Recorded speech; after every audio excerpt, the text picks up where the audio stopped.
siempre he escuchado cuando hablan de este libro que mencionan a los poetas, a los literatos, ¿no? Que saben y dicen, Goethe, por ejemplo, que lo dijo que es una de las mejores historias de amor, ¿no? De la narrativa corta.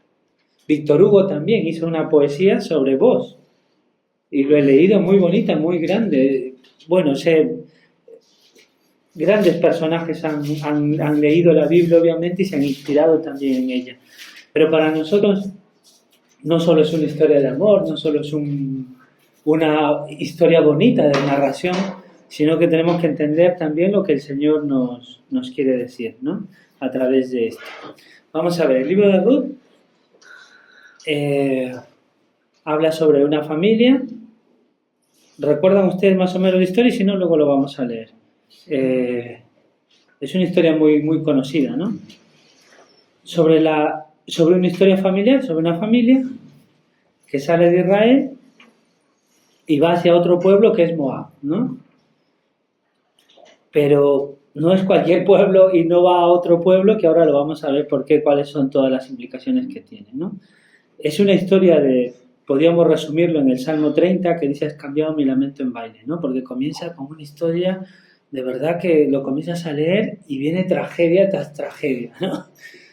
Y tú dices, wow, ¿en qué va a acabar esto? Pero luego te mantiene en vilo hasta el final y ves cómo triunfa, ¿no? El amor del Señor a pesar de nuestras decisiones, ¿no?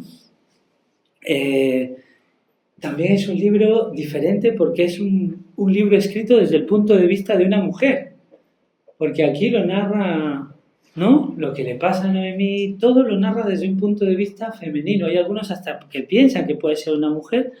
Bueno, no se sabe por el autor, luego vamos a ir viendo, pero es un punto de vista femenino de las cosas, de cómo sucedían en ese tiempo.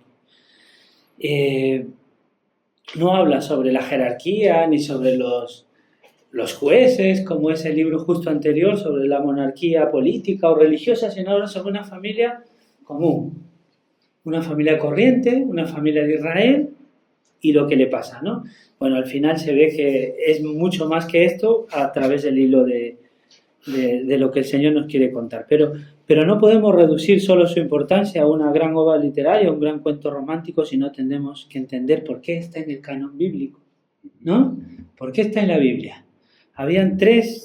Dentro del canon bíblico habían 3 libros que no manchaban las manos, ¿no? Según decían, era Ruth, Cantar de los Cantares y Esther, ¿no? A esos libros les costó un poco, pero al final eso de manchar las manos no es que ensuciaban, ¿no? Sino por el nombre del Señor, que quedaban como las manos sagradas y tenías luego que purificarte para cogerlas, ¿no? Eso ya lo hemos visto antes. Pero bueno, al final fue incluido dentro del canon bíblico y vamos a ver por qué.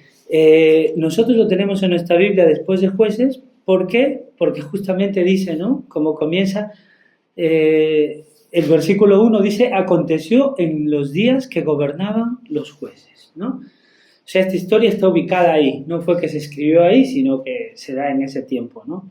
En la Biblia masorética, en los escritos del pueblo de Israel, no en el Antiguo Testamento, en la Tanaj, no está en esta posición, ¿vale? Pero nosotros la tenemos aquí en esta posición porque justamente está en esa fecha, ¿no? Está en ese tiempo, en los jueces. Nosotros, como tenemos el canon de la Septuaginta, pues cogimos eso y está después de Jueces. Ahí viene la historia de Ruth, ¿vale? Para ubicarnos más o menos en el periodo de los jueces. ¿Recuerdan de los jueces? ¿No? El versículo que uno más se acuerda de los jueces es, que se repite mucho en los últimos capítulos, es el último, que lo podemos ver ahí. En el 21-25 dice: en estos días no había rey en Israel y cada uno hacía lo que bien le parecía. Entonces hay que fijarnos un poco en ese tiempo, que cada uno hacía lo que bien le parecía. Imagínense que aquí, en nuestros países, en nuestra ciudad, no hay rey, ¿no? No hay policía, no hay quien gobierne. ¿Qué van a hacer cada quien?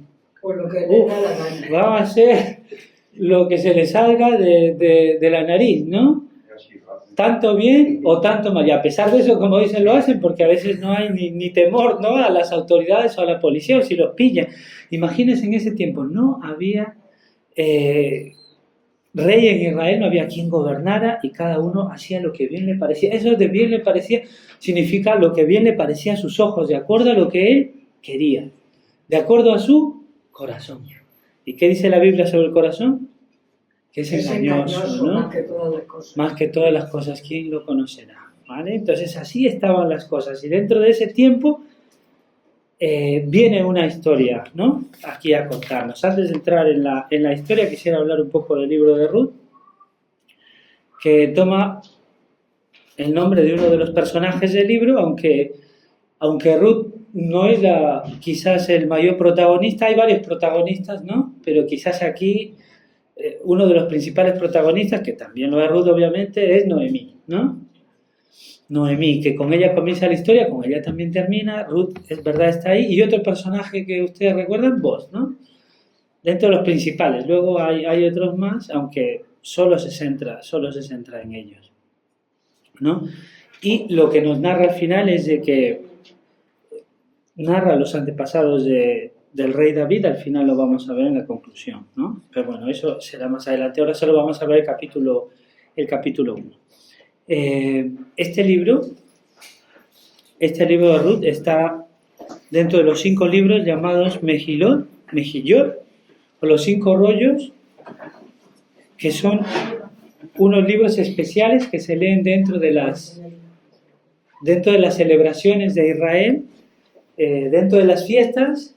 Se leen estos libros. Ruth se lee dentro de estas celebraciones. ¿Recuerdan cuáles son las 3 celebraciones importantes dentro de Israel, que decían que tenían que bajar, ¿no? 3 veces al año se recomendaba, y para eso justamente era un tipo de los diezmos, ¿no? Para tener dinero para que tú vayas ahí. Uno era La Pascua. Ajá, la Pascua, que es la más importante dentro de las 3. Tabernáculos. Los tabernáculos y Pentecostés, ¿no? Shavuot.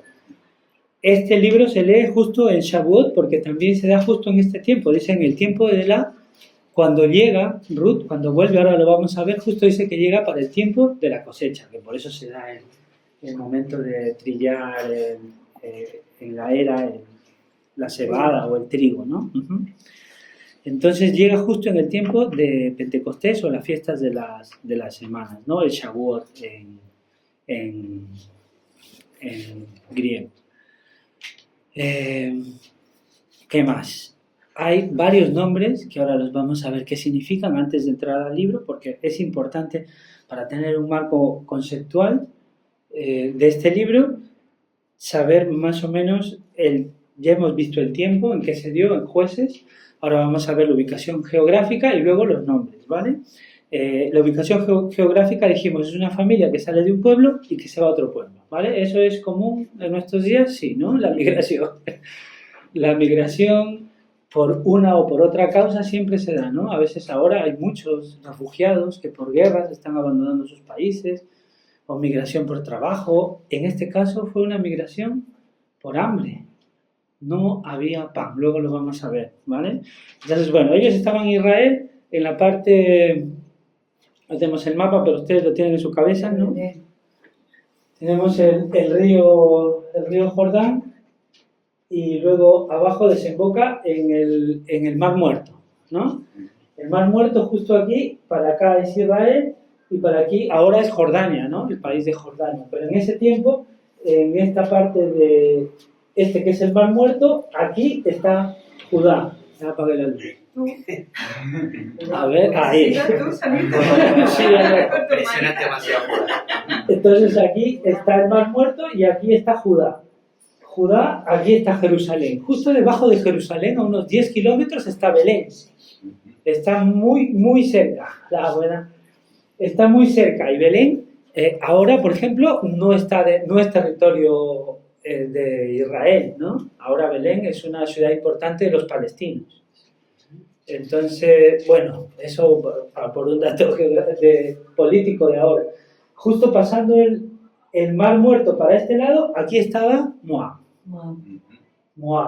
¿vale? Que ahí están los moabitas. Entonces dejó el pueblo de Israel, la verdad que está cerca, ¿no? Lo más normal en ese tiempo. Ahora sí puedes coger el avión y te vas a donde quieras y parece que está cerca a Europa y todo, pero ahí hubieras dicho, no, pues no voy ahí, voy a Egipto, pues era un camino muchísimo más largo. Aquí subían un poco para arriba, que no era tan cerca, eran unos 10 días de camino, pero para ellos en ese tiempo pues no era mucho. Subieron y llegaron a Moab, ¿vale? Pero ¿qué es lo que nos dice el pueblo de Israel sobre Moab? Dice muchas cosas, ¿no? Pero lo peor es que no dice ninguna cosa buena. Ese es el problema, ajá. Entonces, Moab, ¿recuerdan el pueblo de Moab? Su génesis fue a través de Lot, el sobrino de Abraham, ¿no?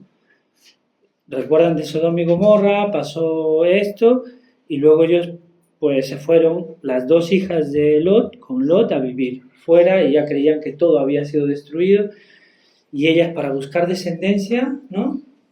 Las dos hijas yacieron con su padre y tuvieron hijos. La mayor, ¿no?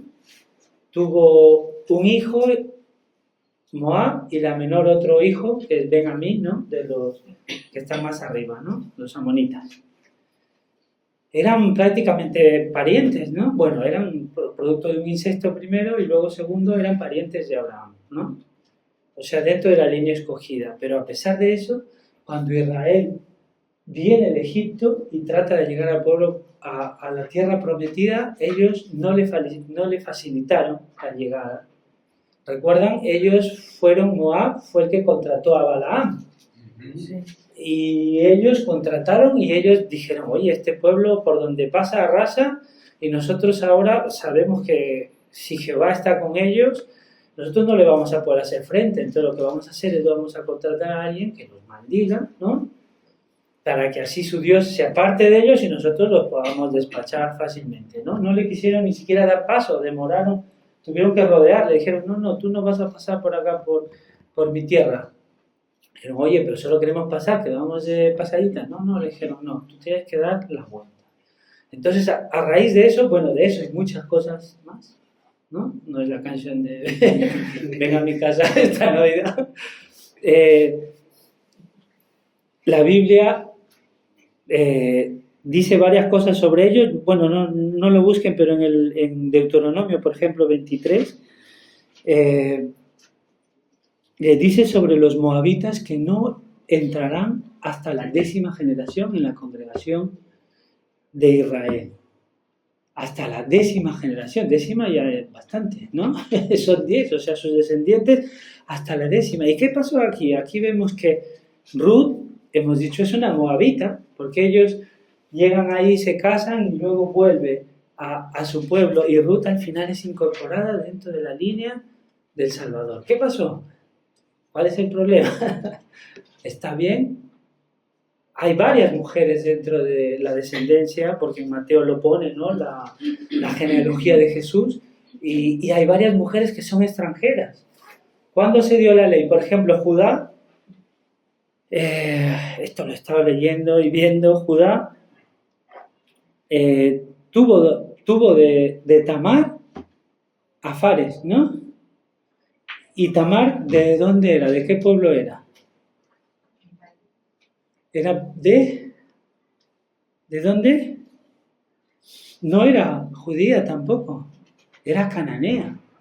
Ustedes recuerdan, en Deuteronomio 7 dice que donde tú llegues, al pueblo donde llegues, al territorio donde llegues, a los cananeos, dice que los destruirás, no te juntarás con ellos, no tendrás mujer, no te casarás, no te unirás, porque si no ellas te llevarán hacia sus dioses, ¿no? Lo de Judá y Tamar está en Génesis 38. Sí, eso sí, está en otro...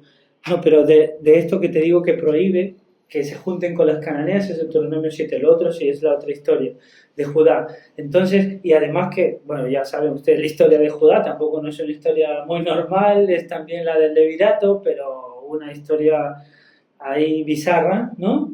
Y al final resulta teniendo descendencia, pero ya la ley se había dado, la ley está mucho antes, ¿no? Bueno, la cosa es que se desconocía, igual que en el periodo de los jueces, imagínense, ya es como si tú tuvieras la Biblia, pero dices, uy, no sé qué hacer, no sé lo que Dios diga y tú tienes a la Biblia ahí guardada en un lado en tu estante. En ese tiempo no había conocimiento del Señor en toda esa zona.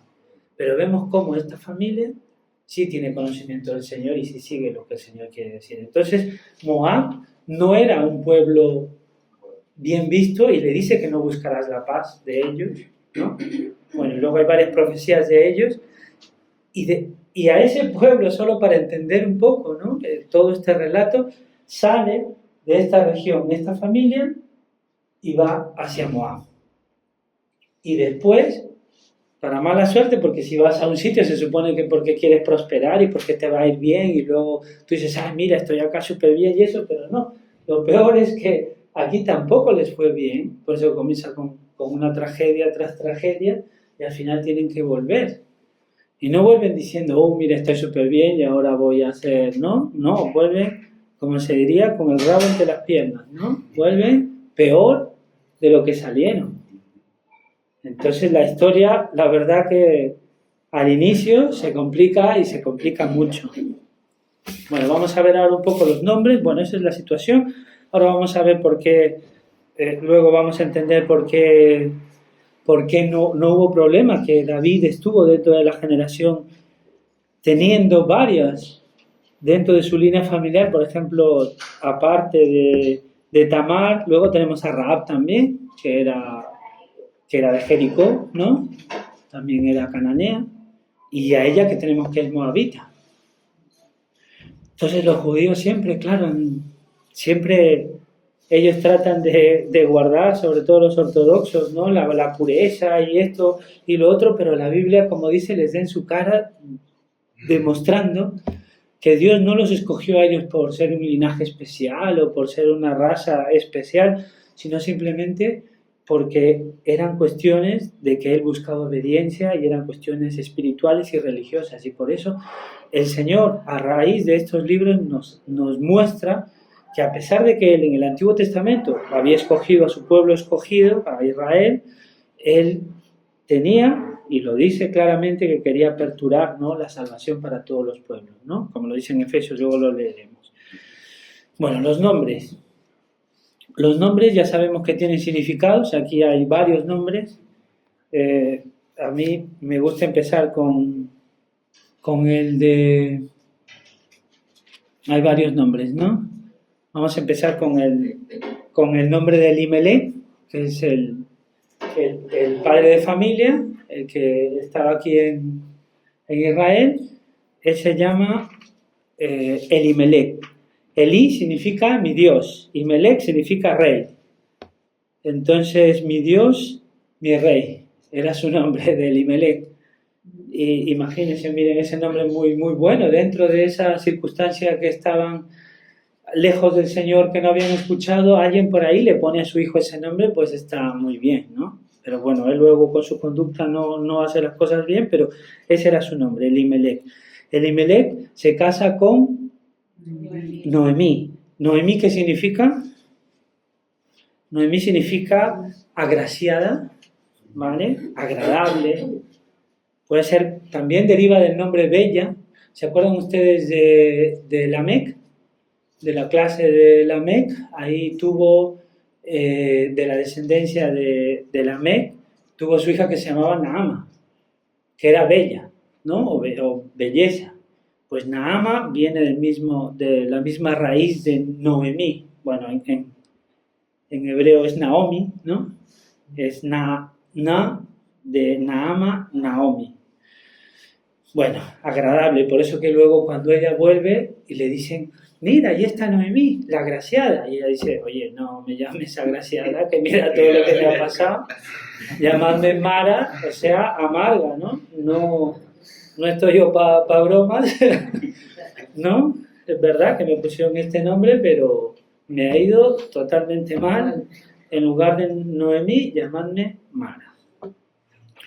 Bueno, entonces tenemos a los dos padres de familia, a Elimelech y a Noemí, y tienen dos hijos. Uno es, bueno, aquí están los nombres, son Malón, ¿no? Bueno, que la H suena en el hebreo sería Mahlón, ¿no? Mahlón y Kelión. Mahlón, que estos nombres que le ponen, ¿no? Porque en la Biblia se supone que los nombres o era lo que el Señor te había dicho, o había alguien en la familia, o tú lo que querías de ese hijo. Tú, ¿a qué hijo le pusieras Maglón? Maglón significa enfermizo.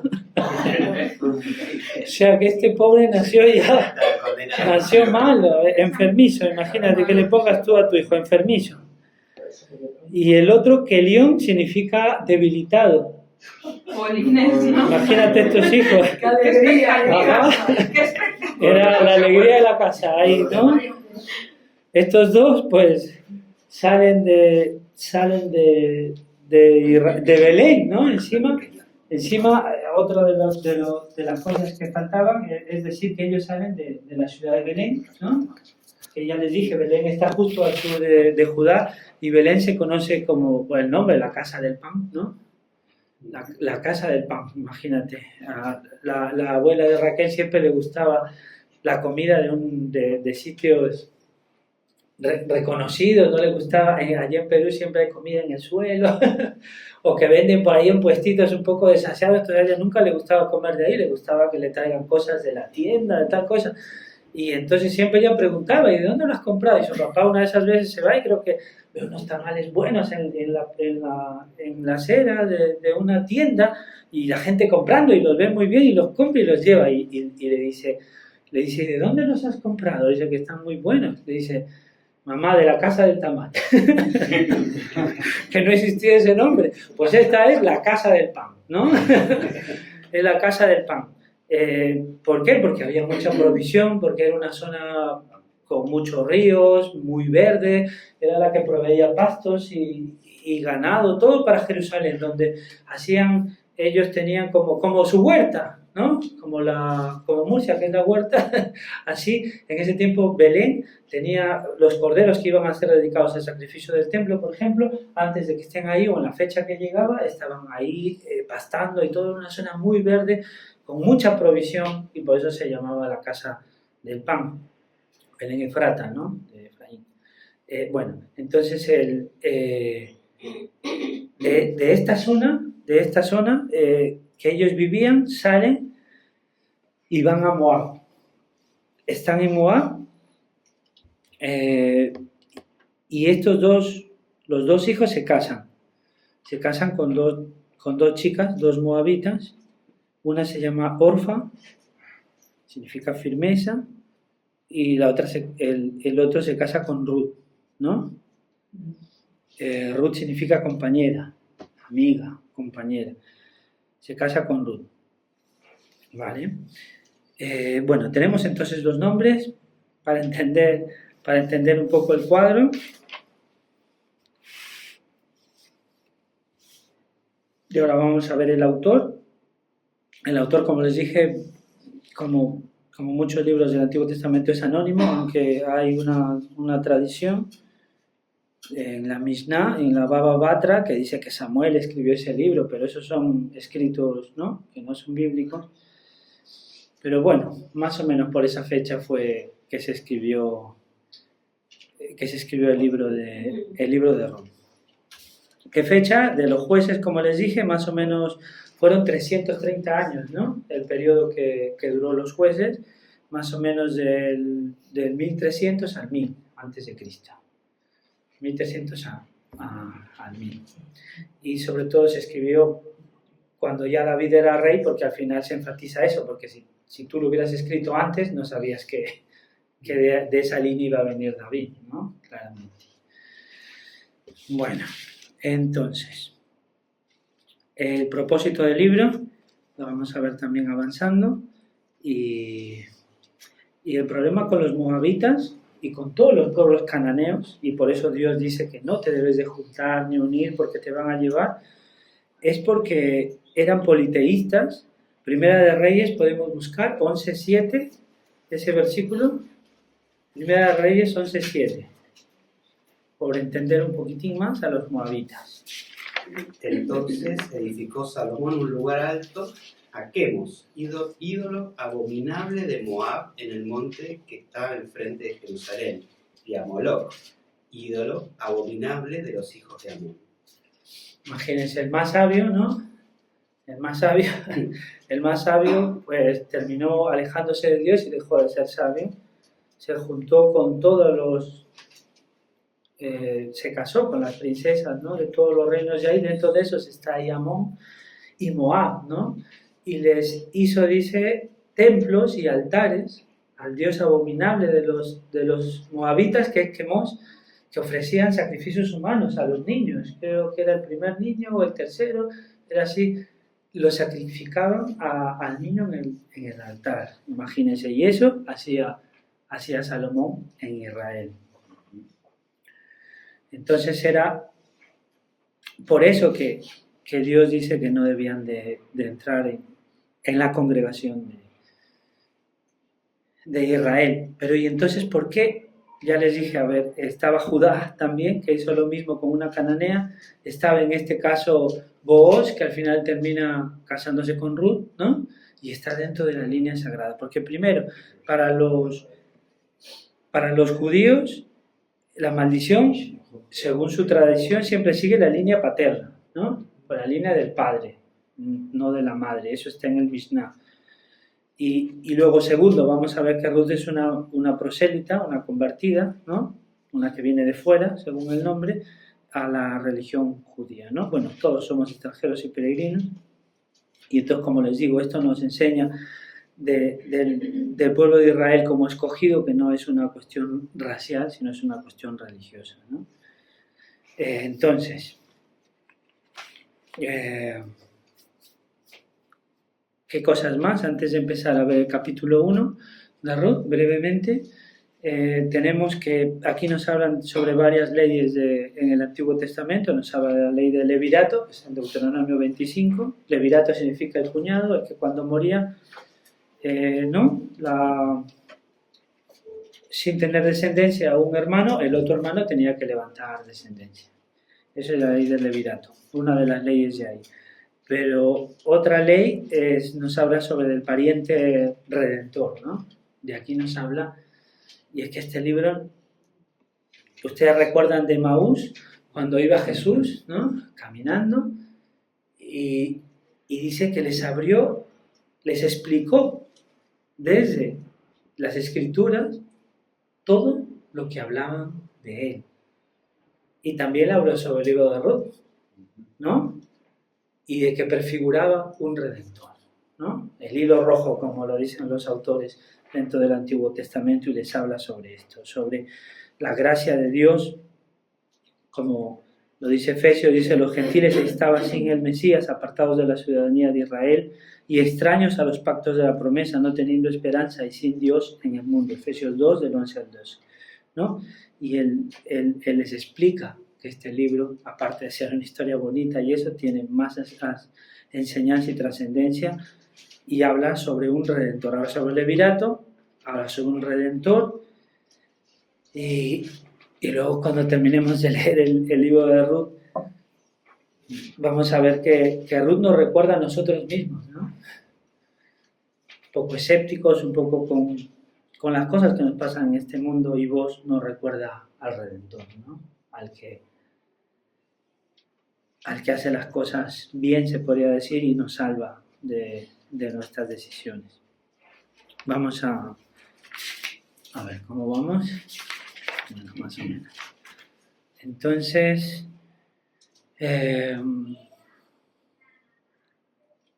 ya esto no. Vamos al capítulo 1 y dice: aconteció. Bueno, aquí empieza con una palabra que dice y he aquí, o sea, no se hace recordar como si siguiera, como si ya hubiera una historia, ¿no? Y que siga, y he aquí, o aconteció, o sucedió, que es la palabra, como se traduce en los días que gobernaban los jueces, que hubo hambre en la tierra. Eso ya hemos visto, toda la historia.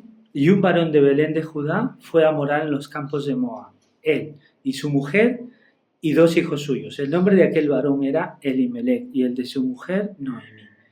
Y los nombres de sus hijos eran Mahlón y Kelión, efrateos de Belén de Judá. Llegaron pues a los campos de Moab y se quedaron allí.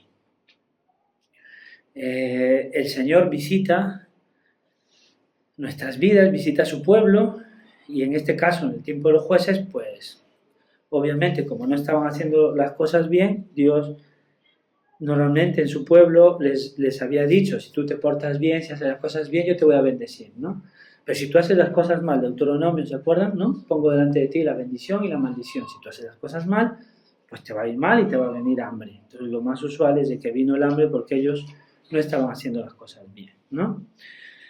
Y murió Elimelech, marido de Noemí, y quedó ella con sus 2 hijos, los cuales tomaron para sí mujeres moabitas. El nombre de una era Orfa y el nombre de la otra Ruth. Y habitaron allí unos 10 años. 10 años ya es, ¿no?, un tiempo considerable. Y murieron también los 2, Mahlón y Kelión, quedando así la mujer desamparada de sus 2 hijos y de su marido. Imagínate, te vas a otro sitio, ¿no?, por buscar nuevas oportunidades, por buscar pan, ¿no?, por buscar sustento.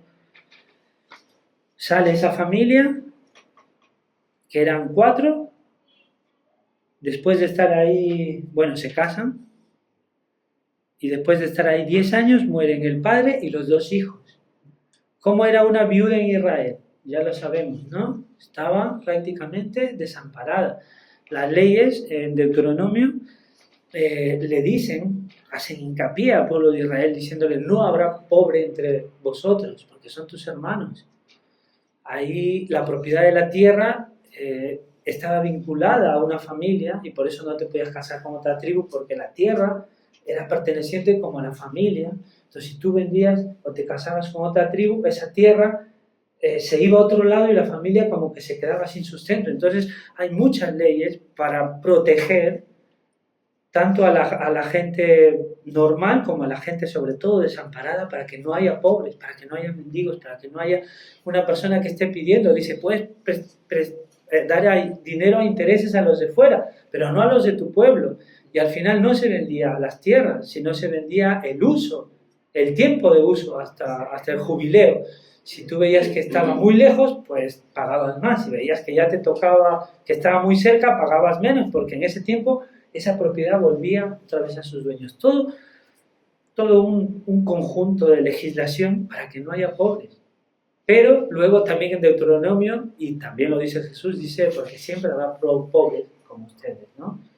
Porque a pesar de la provisión del Señor, a pesar de su ley, el pecado está en el mundo y a consecuencia del pecado, ¿no?, también hay pobres, porque las leyes, los legisladores, la gente, bueno, en todos lados suben para coger agua para su molino, ¿no?, y no pensando tanto en el pueblo. Nosotros ahora podemos ver, ¿no?, hay gobernantes que suben y como ahora lo que da dinero es la diversidad de género y los woke, pues ahí invierten y ahí viene el dinero y aprueban. No importa lo que el pueblo quiera o piense, ¿no?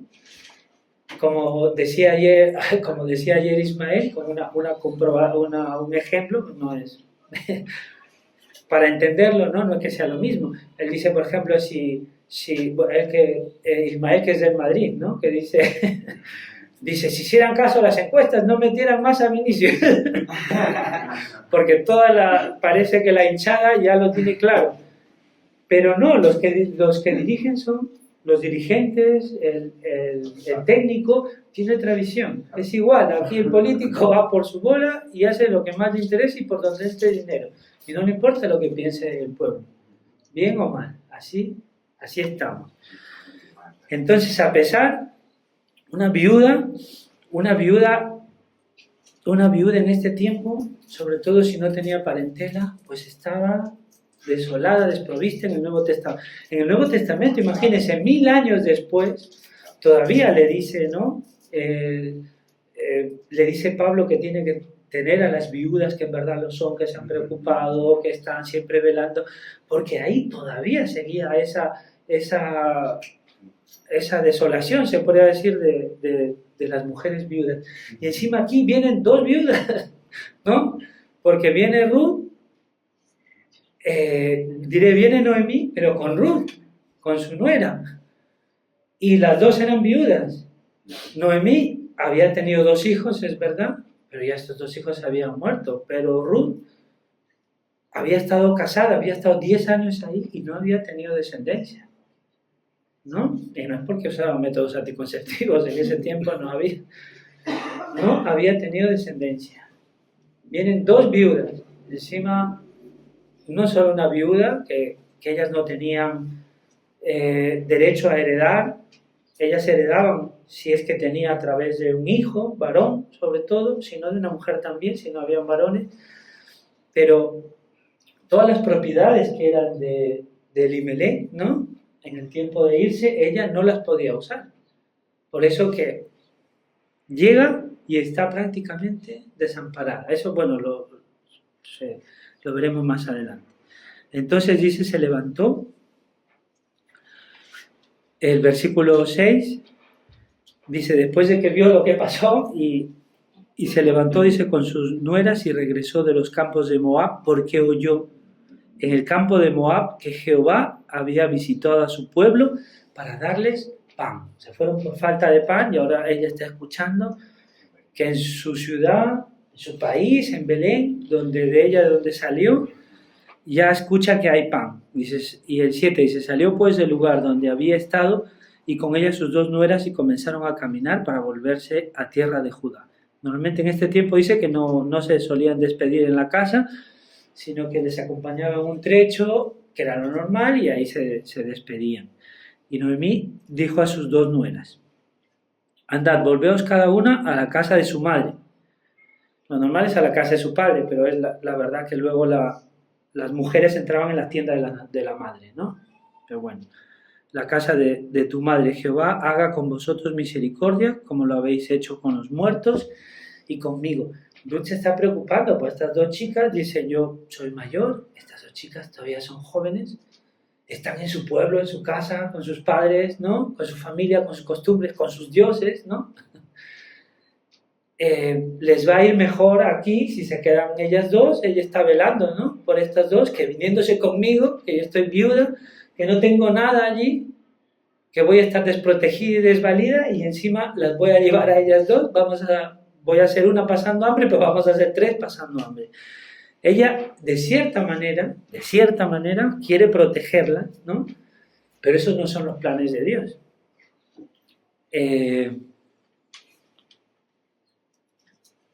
Seguimos leyendo el versículo 9. Os concede Jehová que halléis descanso cada una en la casa de su marido. Luego las besó y ellas alzaron su voz y lloraron. Y le dijeron, ciertamente nosotras iremos contigo a tu pueblo. Y Noemí respondió, volveos, hijas mías, ¿para qué habéis de ir conmigo? Tengo yo más hijos en el vientre que puedan ser vuestros maridos. Volveos, hijas mías, he ido porque yo ya soy vieja para tener marido. Y aunque dijese, esperanza tengo, y esta noche estuviese con marido y aún diese a luz hijos, habíais vosotros de esperar hasta que fuesen grandes, ¿no? Esta es la ley de levirato también aquí. Habíais de quedaros sin casar por amor a ellos, no, hijas mías, qué mayor amargura tengo yo que vosotras, pues la mano de Jehová ha salido contra mí.